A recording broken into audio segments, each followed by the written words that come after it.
Assalamualaikum warahmatullahi wabarakatuh. Di sini saya Yuda Firmansyah ingin membuat video tentang pembelajaran akuntansi. Untuk lebih jelasnya simak presentasi yang saya sajikan di dalam PowerPoint tersebut. Saya Yuda Firmansyah ingin menerangkan tentang persamaan dasar akuntansi kelas 10. Oke. Yang pertama adalah tentang pengertian dan penggunaan persamaan dasar akuntansi. Pengertian ini mempunyai struktur, yaitu persamaan dasar akuntansi. Harta yang disebut aktiva sama dengan hutang plus modal yang disebut pasiva.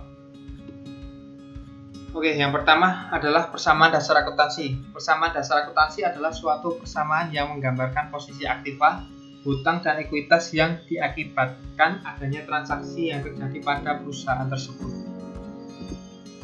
Kedua, kegunaan persamaan dasar akuntansi. Kegunaan ini adalah untuk mengetahui perubahan unsur atau posisi keuangan dalam perusahaan, yakni untuk mengetahui perubahan posisi harta yang disebut aset, hutang yang disebut liabilities, dan modal yang disebut ekuitas dalam perusahaan tersebut.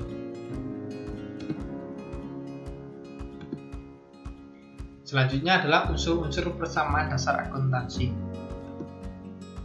Ada 6 hal dalam unsur-unsur persamaan dasar akuntansi. Yang pertama adalah aset atau aktiva.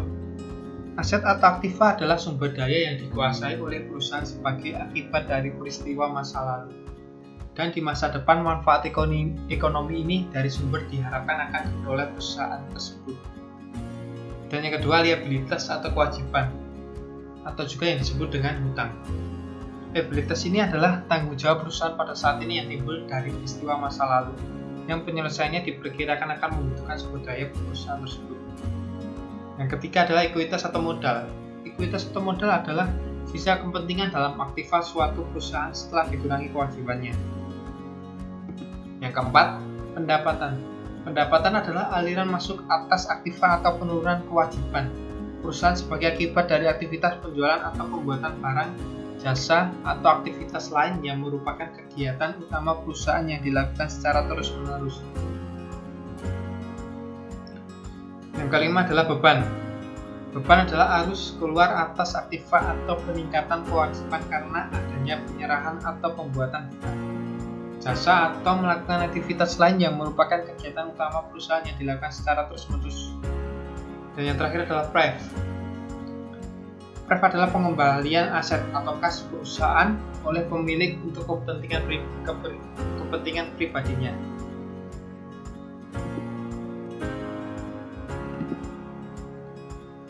Selanjutnya tentang pengertian aset, liabilitas, dan ekuitas.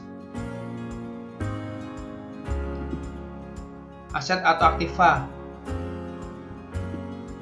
Aset ini adalah sumber daya yang dikuasai oleh perusahaan sebagai akibat dari peristiwa masa lalu. Dan di masa depan, manfaat ekonomi dari sumber ini diharapkan akan diperoleh perusahaan tersebut. Aset dapat dikelompokkan menjadi 5. Yang pertama adalah aset lancar atau current asset. Aset lancar ini adalah kas, investasi jangka pendek, piutang usaha, persediaan, dan biaya yang dibayar di muka. Yang kedua adalah aset tetap atau fixed asset. Aset tetap ini adalah tanah, gedung atau bangunan, mesin, kendaraan, dan peralatan kantor. Yang ketiga, aset tidak berwujud atau intangible asset. Aset tidak berwujud ini seperti hak paten, hak cipta, merek dagang, dan goodwill. Dan yang keempat adalah investasi jangka panjang atau long term investment. Dan yang terakhir adalah aset lain-lain atau juga yang disebut other asset. Yang kedua adalah liabilitas atau hutang atau juga kewajiban. Liabilitas ini adalah merupakan tanggung jawab perusahaan pada saat ini yang timbul dari peristiwa masa lalu yang penyelesaiannya diperkirakan akan membutuhkan sumber daya perusahaan.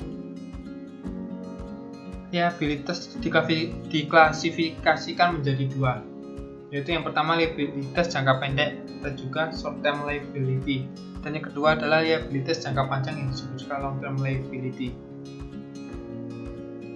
Oke, yang pertama adalah liabilitas jangka pendek atau juga short term liability. Liabilitas jangka pendek adalah bisa bayar, liabilitas usaha, liabilitas pajak, beban masih harus dibayar, dan hutang jangka pendek lain-lainnya. Dan yang kedua adalah liabilitas jangka panjang atau juga long term liability. Liabilitas jangka panjang seperti juga obligasi dan hutang hipotek. Dan yang ketiga adalah ekuitas atau modal. Ekuitas atau modal adalah pos ini merupakan hak pemilik dalam perusahaan, yaitu selisih antara aset dan liabilitas yang ada. Biasanya kekayaan yang dimiliki oleh perusahaan disebut aset, sedangkan hak atas kekayaan tersebut disebut ekuitas. Hak atas kekayaan terdiri atas dua, yaitu hak dari kreditur yang disebut juga hutang dan hak dari pemilik yang disebut ekuitas. Oke, selanjutnya tentang bentuk-bentuk persamaan dasar akuntansi. Unsur-unsur persamaan dasar akuntansi meliputi yang pertama aset. Aset kita juga disebut adalah sumber daya yang dikuasai oleh perusahaan sebagai akibat dari peristiwa masa lalu dan dari mana manfaat ekonomi di masa depan yang diharapkan akan diperoleh perusahaan tersebut. Aset perusahaan berasal dari transaksi atau peristiwa lain yang terjadi di masa lalu. Perusahaan biasanya memperoleh aset melalui pengeluaran berupa pembelian atau prediksi sendiri. Akan tetapi, tidak adanya pengeluaran yang bersangkutan tidak mengecualikan suatu barang atau jasa yang memenuhi definisi aset, misalnya seperti barang atau jasa yang telah didonasikan kepada perusahaan dapat dianggap sebagai aset.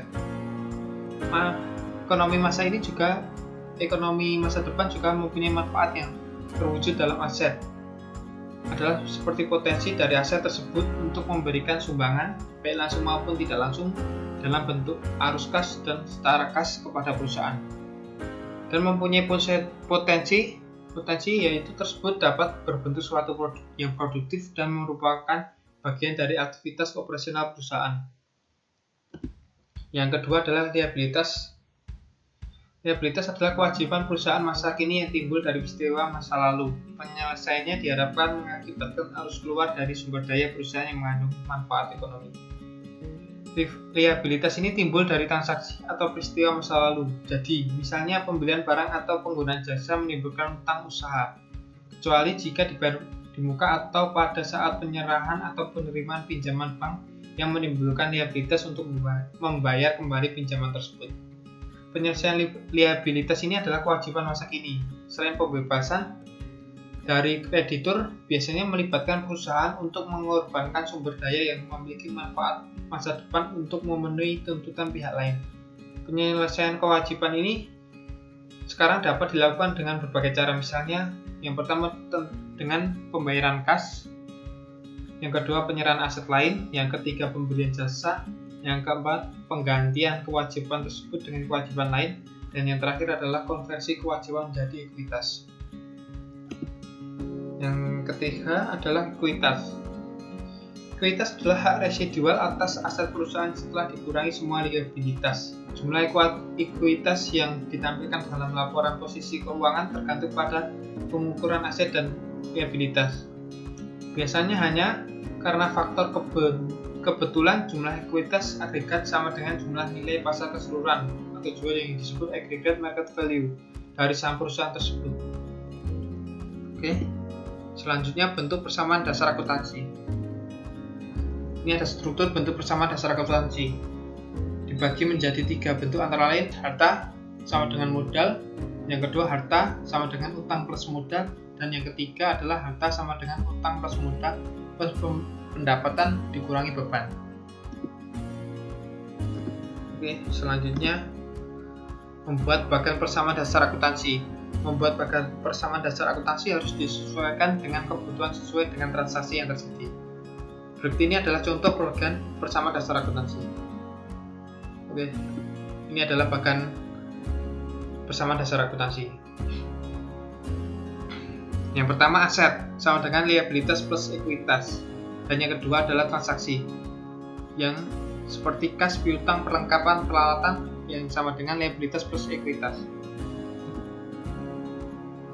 Mencatat transaksi ke dalam persamaan dasar akuntansi. Setiap transaksi yang terjadi dalam perusahaan akan mengakibatkan perubahan pada unsur aset, liabilitas, dan ekuitas sesuai dengan transaksi yang terjadi tanpa mengubah kesimpulan persamaan dasar akuntansi tersebut. Dan yang terakhir adalah pengaruh transaksi ke dalam persamaan dasar akuntansi. Ini adalah bentuk bagannya. Di kolom bagian kiri terdapat jenis transaksi dan di kolom bagian kanan terdapat pengaruh PDA. Yang pertama, di kolom jenis transaksi yaitu penanaman uang pemilik perusahaan. Itu di dalam pengaruh PDA akan aset bertambah, likuiditas bertambah. Dan yang kedua, jenis transaksi pembelian tunai. Di pengaruh PDA aset bertambah mengurangi aset yang lain. Dan yang ketiga, pembelian kredit. Di pengaruh PDA akan aset bertambah, liabilitas bertambah. Dan yang keempat, jenis transaksi penerimaan penghasilan. Di pengaruh PDA aset bertambah, likuiditas bertambah. Dan yang kelima, jenis transaksi pembayaran hutang. Pengaruh PDA-nya adalah aset berkurang, liabilitas berkurang. Dan keenam, jenis transaksi penerimaan tagihan. Pengaruh PDA-nya aset bertambah, aset lain berkurang. Dan yang ketujuh, jenis transaksi pembayaran beban. Pengaruh PDA-nya harta berkurang, likuiditas berkurang. Dan yang terakhir, jenis transaksi pengambilan uang untuk keperluan pribadi. Pengaruh PDA-nya harta berkurang dan likuiditas juga berkurang. Oke, terima kasih. Hanya segitu presentasi yang bisa saya jelaskan. Kurang lebihnya saya memohon maaf yang sebesar-besarnya. Sekian video pembelajaran dari saya, semoga bermanfaat. Kurang lebihnya saya mohon maaf. Assalamualaikum warahmatullahi wabarakatuh.